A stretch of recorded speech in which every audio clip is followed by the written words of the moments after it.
92வது விமானப்படையின் ஆண்டு தினத்தை முன்னிட்டு மெரினாவில் வான்படை சாகசம் நடைபெற உள்ளது. இந்த நிகழ்ச்சி எதுக்காக நடத்த போறாங்க, நம்ம எங்கெங்க இருந்து பார்க்கலாம், இது குறித்து தான் நான் விரிவா உங்ககிட்ட பேச போறேன்.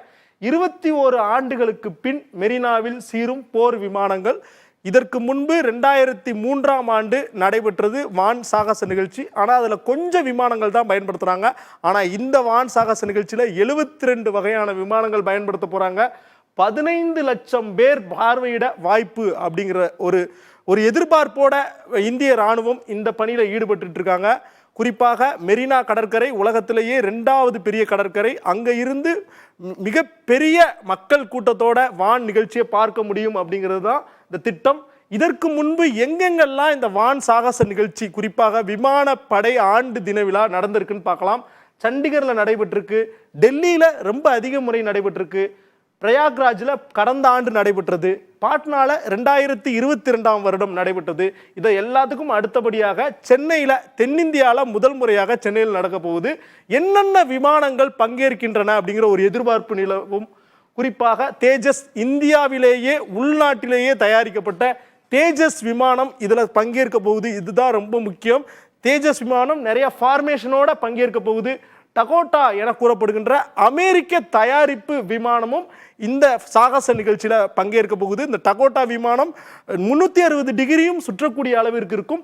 ஹார்வர்டு என கூறப்படக்கூடிய இந்த விமானமும் அமெரிக்காவிலிருந்து இந்தியா வாங்கின ஒரு விமானம். இந்த விமானத்தோட சிறப்பு என்னன்னா, இதோட சத்தமே பார்த்தீங்கன்னா சீறி பாயும் போது மெய் சிலிர்க்க வைக்கும் அப்படின்னு சொல்றாங்க. இந்த ஹார்வர்டை வச்சும் நிறைய ஃபார்மேஷன்ஸ் பண்ண போறாங்க. ஃபார்மேஷன்ஸ்னா 2க்கும் மேற்பட்ட விமானங்கள் வெவ்வேறு கோணங்களில் செல்லும். அடுத்து எல்லாரும் எதிர்பார்க்கக்கூடிய ரஃபேல் விமானம் 2வது வருடமாக இந்த வான்படை நிகழ்ச்சியில் கலந்துக்க போகுது. பிரான்ஸ்ல இருந்து நம்ம இறக்குமதி செய்த இந்த விமானம், இதில் பல சிறப்புகள் இருக்கு. இதை நேரில் பார்த்தா தான் அந்த ரஃபேல் விமானத்தோட முக்கியத்துவம் நமக்கு தெரிய வரும். அடுத்ததாக அவங்க பயன்படுத்தியிருக்கிறது சுகாயை பொறுத்தவரையும் இது ரஷ்ய வடிவமைப்பு. இந்த விமானத்தை பொறுத்தவரையும் இதனுடைய வேகமும் தான் இதோட முக்கியத்துவம் வாய்ந்ததாக பார்க்கப்படுது. இதனுடைய வேகம், அடுத்து இதில் பின்னாடி இருந்து வரக்கூடிய அந்த புகையிலிருந்து வெவ்வேறு வகையான வண்ணங்கள்லையும் இது சீறி பாஞ்சிட்டு செல்லும் அப்படிங்கிறது இதனுடைய சிறப்பாக பார்க்கப்படுகிறது. கடைசியாக MiG-29 சோவியத் காலத்தில் இந்தியா வாங்கப்பட்ட இந்த விமானம், இதுவும் இடம்பெற போகுது. இந்த விமானங்கள் எல்லாமே பறந்துக்கிட்டே இருக்குமா அப்படின்னா பறந்துக்கிட்டே இருக்காது. இது ஒவ்வொரு ஃபார்மேஷனில் பறக்கும். ஒவ்வொன்றுக்குமே ஒவ்வொரு தீம் இருக்குது. இந்த 72 வகையான விமானமும் வெவ்வேறு தீமில் வெவ்வேறு ஃபார்மேஷனில் தான் பறக்க போகுது. இந்த சொன்ன விமானங்கள்லாம் எங்கெங்கே இருந்து சென்னைக்கு வரப்போகுதுன்னு பார்ப்போம்.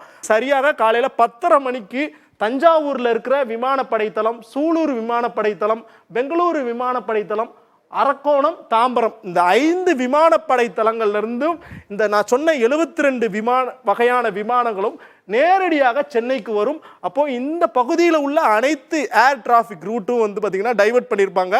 எங்கேருந்து நம்ம கண்டுகளிக்கலாம்? குறிப்பாக மெரினா கடற்கரையில் நமக்கு விவேகானந்தர் மண்டபம் தெரியும். விவேகானந்தர் மண்டபத்திற்கு நேராக இருக்கக்கூடிய இந்த பகுதி, குறிப்பாக 262 மீட்டருக்கு மாற்றுத்திறனாளிகள் பயன்படுத்தக்கூடிய அந்த நடைபாதை அமைஞ்சிருக்குது. இந்த நடைபாதைக்கு தென்புறமாக, அதாவது கலங்கரை விளக்கத்திலிருந்து விவேகானந்தர் மண்டபம் வரையிலான பகுதிகளில் பொதுமக்கள் பார்வையிடுவதற்கான சிறப்பு ஏற்பாடுகள் செய்யப்பட்டிருக்கிறது.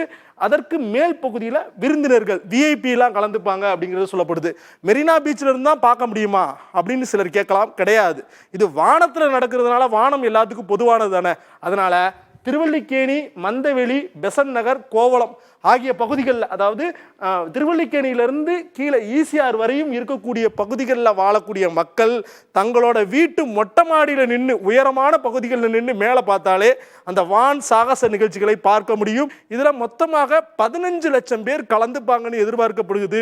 ஒருவேளை 15 லட்சம் பேர் இந்த நிகழ்ச்சியை கண்டுகளித்தால் சென்னையில் நடக்கக்கூடிய இந்த வான் சாகச நிகழ்ச்சி கின்னஸ் சாதனை புத்தகத்தில் இடம்பெறும்.